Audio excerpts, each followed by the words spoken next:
Assalamualaikum dear students। आज का हमारा टॉपिक है significant figures। Significant means important and figures are represented at digits। तो significant figures से मुराद ऐसे digits हैं, ऐसी values हैं जिनकी एक ख़ास वर्थ हो, जिनकी एक ख़ास पहचान हो, जिनकी एक अलग से अहमियत हो। तो सबसे पहले हम significant figures को डिफ़ाइन कर लेते हैं। All the accurately known digits and the first doubtful digit in an expression are called significant figures। कि हमारे पास कुछ डिजिट्स के एक्सप्रेशंस हों, उन एक्सप्रेशंस के अंदर दो तरह के डिजिट्स हो सकते हैं। First the accurately known digits and other one is doubtful digits.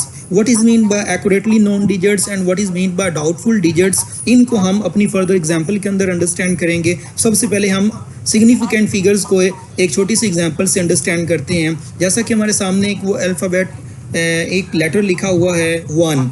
अब इस 1 के राइट साइड के ऊपर अगर हम 9 लिख दें तो ये अब 1 नहीं रहा, ये बन जाएगा 19।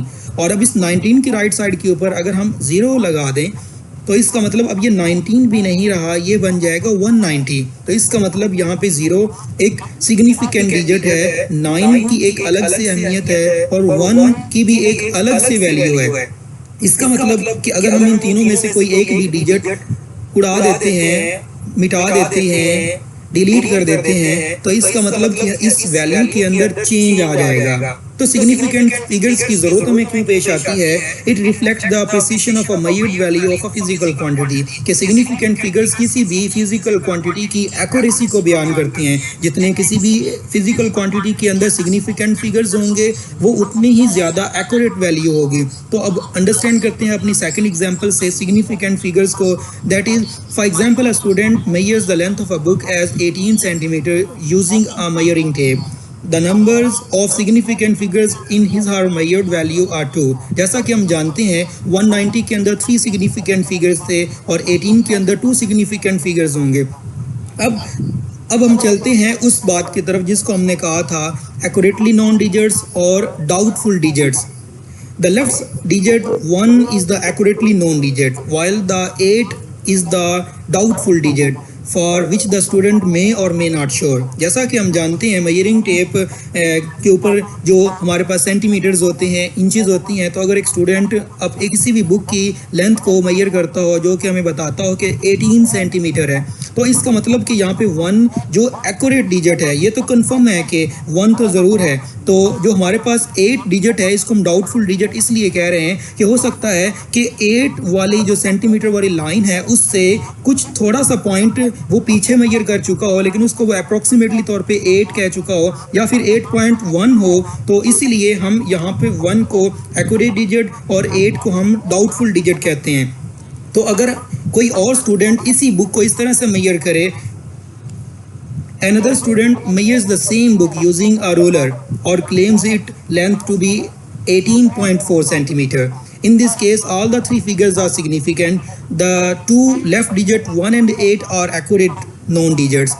Next digit 4 is doubtful digit for which the student may not be sure। जैसा कि ऊपर वाला स्टूडेंट मेजरिंग टेप की मदद से बुक की लेंथ को मेजर कर रहा था, तो उसके ऊपर सेंटीमीटर्स के ऊपर वैल्यूज़ दी जाती हैं, तो इसका मतलब यहाँ पे 1 एक्यूरेट डिजिट था और 8 यहाँ पे डाउटफुल डिजिट था। लेकिन रूलर के ऊपर हम जानते हैं कि हमारे पास सेंटीमीटर्स के साथ छोटी मिलीमीटर्स वाली लाइंस भी मौजूद होती हैं, इसलिए हम यहाँ पे 18 तो श्योर हैं जो कि एक्यूरेटली नोन डिजिट है, और 4 के बारे में हम डाउटफुल हैं कि हो सकता है 4 एंड 5 के बिटवीन की लाइन के ऊपर हमारा स्टूडेंट उस चीज़ को मेजर कर रहा हो।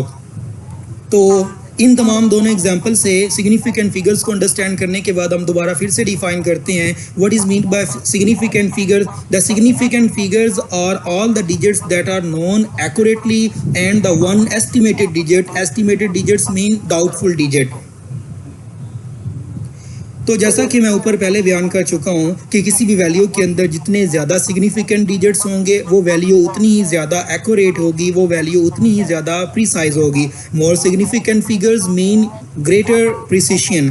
तो अब तक हम लोगों ने जाना what is mean by significant figures और उसकी कुछ एग्जांपल से अंडरस्टैंड करने के बाद हम अब चलते हैं सिग्निफिकेंट फिगर्स को अंडरस्टैंड करने के लिए कुछ रूल्स की तरफ। The following rules are helpful in identifying the significant figures. Rule number 1 is non zero digits are always significant. जैसा कि हमारे पास जो डिजिट्स हैं 1 to 9, ये तमाम के तमाम डिजिट्स विदाउट ज़ीरो ये तमाम के तमाम सिग्निफिकेंट्स हैं। इन नंबर्स में से हम कुछ के भी एक्सप्रेशंस बना दें, कुछ की भी वैल्यूज़ बना दें, 1 2 3 4 बना दें, तो इसकी हर एक डिजिट को कंबाइन करने से एक नई वैल्यू बन जाएगी। It's mean these are all significant digits. Number 1 के अंदर हमने ये पढ़ा कि डिजिट्स 1 to 9 आर सिग्निफिकेंट, तो ज़ीरो भी तो एक डिजिट है। ज़ीरो के बारे में हमारा क्या ख्याल है? ज़ीरो मे और may not be significant. Zero कुछ वैल्यूज़ के अंदर सिग्निफिकेंट हो भी सकता है और कुछ वैल्यूज़ के अंदर सिग्निफिकेंट नहीं भी हो सकता। तो चलते हैं उन वैल्यूज़ की तरफ जिनके अंदर ज़ीरो सिग्निफिकेंट है।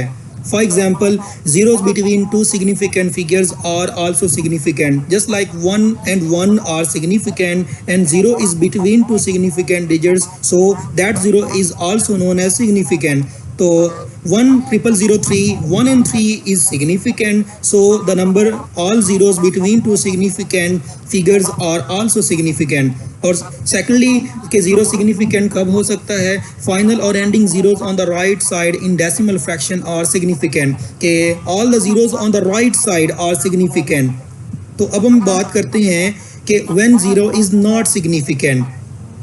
When 0 is not significant, zeros written on the left side of the decimal point for the purpose of spacing the decimal point are not significant. तो रूल नंबर 3 को अगर हम ऑपोजिट कर दें कि zeros on the right side are significant and zeros on the left side are non significant, तो ये rule बिल्कुल सिंपल हो जाता है। तो सिग्निफिकेंट फिगर्स को कम्प्लीटली तौर पर अंडरस्टैंड करने के बाद अब हम चलते हैं अपने एक छोटे से टॉपिक की तरफ, that is rounding the numbers, मतलब नंबर्स को रिट्रेन करना। यह टेक्निक हम अपनी छोटी क्लासेस में भी पढ़ चुके हैं। जैसा कि हम जानते हैं, if the in between the significant digits, if the last digit is less than 5, then it is simply dropped. This decreases the number of significant digits in the figure, just like 1.943. तो अगर हम ये चाहते हैं कि हम इस value को, इन सिग्निफिकेंट डिजिट्स को 3 वैल्यूज़ तक रखना चाहते हैं, तो इसका मतलब हमारे पास ये जो 3 है, जिसको मैंने रेड कलर से टाइप किया है, इसको ड्रॉप करना पड़ेगा। तो रूल फर्स्ट के मुताबिक if the last digit is less than 5, तो हम इसको सिंपली तौर पे ड्रॉप कर देंगे, तो हमारे पास ये वैल्यू बन जाएगी 1.94। और अगर हमसे ये कोई पूछे कि इसके अंदर कितने सिग्निफिकेंट डिजिट्स है, तो हम बाखूबी उन्हें बता सकते हैं कि देयर आर 3 सिग्निफिकेंट फिगर्स। तो अगर लास्ट डिजिट 5 से छोटा है तो इसका मतलब कि वो वैसे ही ड्रॉप कर दिया जाएगा। और अगर हम इस रूल को उलट करते हैं तो रूल नंबर 2 हमारे पास बनता है कि if the last digit is greater than 5, तो फिर क्या होगा? तो फिर हम उससे नेक्स्ट डिजिट को 1 बढ़ा कर लिख देंगे। Just like for an example 1.47 is rounded to 2 significant digits, that is 1.5। तो 7 5 से बड़ा है, इसलिए हम इस 4 को क्या लिख देंगे? 5।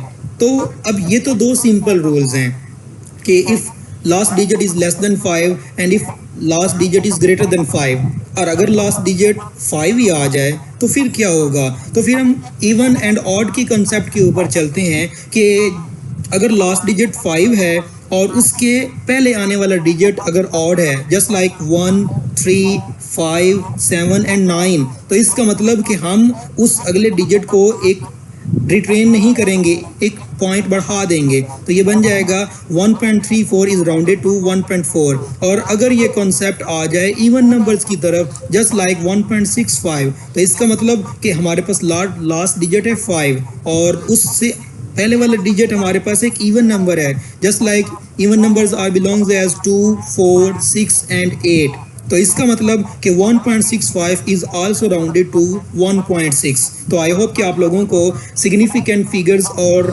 डाटा को राउंड ऑफ करने का तरीका आज आ गया होगा। अल्लाह हाफिज़।